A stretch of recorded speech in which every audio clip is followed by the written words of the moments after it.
Coincidentally, lawmakers were set to vote today on the future of Amtrak's funding, even before last night's terrible crash. A House committee is considering cutting Amtrak's budget. Nancy Cordes joins us now.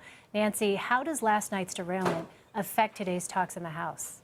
Well, it's going to be really interesting, Megan Elaine, because the federal government does provide funding for Amtrak, and the proposed budget for fiscal year 2016 is below the previous year's budget pretty significantly. Last year, it was $1.4 billion, and the budget that they'll be voting on today would bring it down to about $1.13 billion.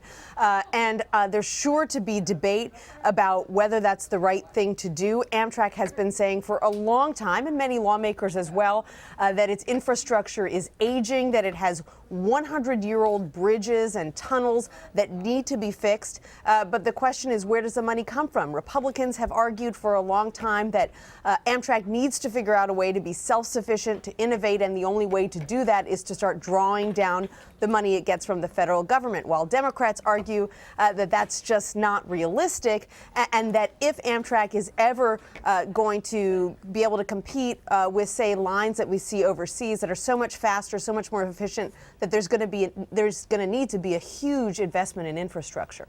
Nancy, the House Appropriations Committee has proposed slashing the budget. Why is that?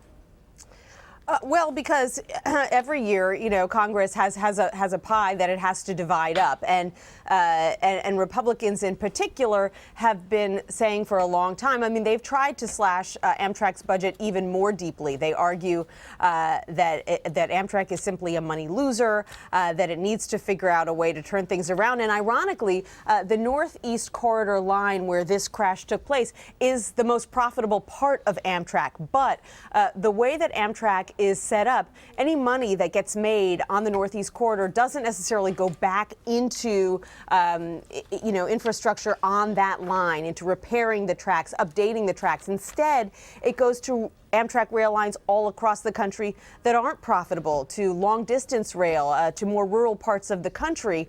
And so because of that, even though hundreds of thousands of people ride on the Northeast Corridor every year, they ride over bridges, they ride through tunnels that are 100 years old, and in some cases would cost nearly $1 billion to fix. Wow, that is irony.